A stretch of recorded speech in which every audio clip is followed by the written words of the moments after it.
Have my pink here in a somewhat medium consistency. I want it to be a little thicker. Look at the little tongue.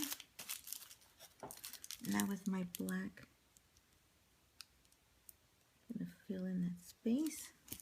I don't put too much, I don't want it to overflow. And this is also in a somewhat medium consistency. Not too thick because it's such a small spot. I want to be able to spread my icing. Okay, then I'm going to come back up here, and now I have the regular green that I use for the leaves in a little bit thicker consistency, and I'm going to do a little line here. So it'll look like she's a little worm is sticking out of the apple. And that's pretty much it. I'm going to do the other eye and then I'll move on. So just do the best that you can with getting her eyes, since it has a lot of detail. Okay, so I have some watermelon petal dust, and I got this from eBay. I have two brushes, one to brush it on and the other one to brush the excess off. So I'm just going to grab a little bit here, and I'm going to go right underneath her eye here. This is optional, but it does make her look really, really cute. And you'll see towards the end when she's all put together. Okay, as you see, it's very, very light. You can go darker if you like. What I'm going to do her hand here. In the picture, she has her hand going over her eye. I'm going to go just below it. I'm probably going to go over that pink, but that's okay. Because I really don't want to cover the detail of her eye. So I'm going to just go down here with her hand. So I'm going to use the same green and the tip 2 that I used for her eyes. It is in a flooding consistency. If you want to change it up and do it a little bit thicker, that's fine. I'm just going to roll with this one here. It's nice enough that it's not too watery, so I'm not too concerned about it going over. And it's just a very little detail, so I'll just use this one. So just make a little bit of a teardrop shape, just like that. Alright guys, so I'm going to start with my flower, but first I am going to do some detail here on the leaves.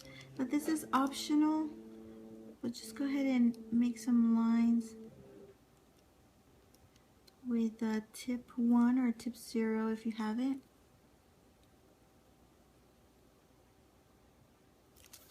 This just gives it a little bit more detail to the leaf.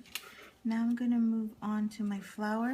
Oh, really quickly, I did do some lines here with icing instead of the edible marker, because not everybody has edible markers, and you don't want to spend on markers that you may just use once.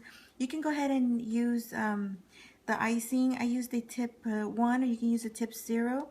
And then I also used the black also with a tip 1 or tip 0. I think I like this better than the one that's markered in. So do try that instead of the marker. So I'm going to go ahead and now with my white, have it in a tip 2. And you can do your flower any way that you like.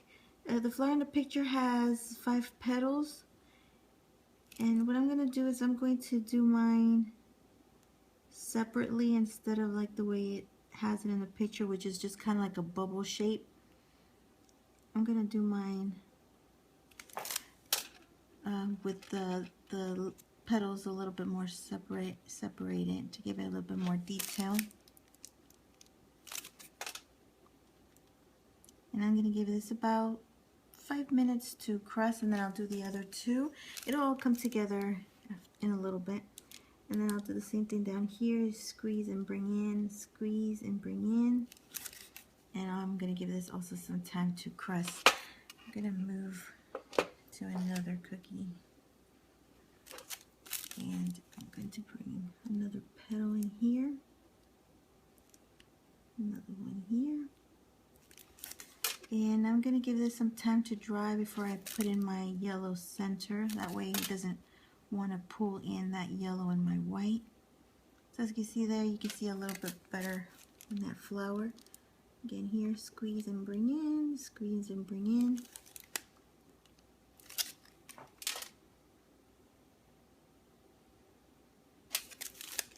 thicker. And then I'll finish my leaf detail on that. And so now give this some time to dry again so you can do your yellow center, and I believe that's it. I almost forgot the little bows on her shoes, so while I wait for that to dry, I'm going to go ahead and use my yellow. This is an A-tip 0. I'm going to use the same icing to do the dots once that dries. So to do the bow, I'm just going to do 4 little dots and then 1 in the center, and it's going to look almost like a little dog bone. And then I'm just going to join them together like that. So again, 2 dots on one side, 2 dots on the other, and 1 in the center, and then just connect them. That'll give you a little bit of a bow look. So now I'm going to go ahead and give that white some time to dry, put the little dot there, and we'll be done. Alright guys, so I gave this some time to dry, so I have my yellow here in a tip 0. You can use a tip 1. And then just make a little circle there in the center. That'll finish up the flower. To that one, to this other one as well. And this should complete our cookie design. So give this some time to dry so it'll become matte. And I'm gonna finish up the rest, put them all together, and that'll be all. Alright guys, there you have it. Apple Blossom Shopkin cookies. I hope you like how she turned out. I apologize that I had to make a part 2, but again, due to all the detail that I had to make, I didn't want to make the video super long, so I split it in 2. If you clicked onto this video without watching part 1, I will leave the link to part 1 in the description box below, so check that out so you can see how I started with her. And that is it guys. I hope you enjoyed this video. I thank you so much for watching. Stay tuned for more. Give the video a thumbs up if you enjoyed it. Subscribe if you haven't done so. And I will talk to you soon. Thanks so much for watching guys. And have a good one.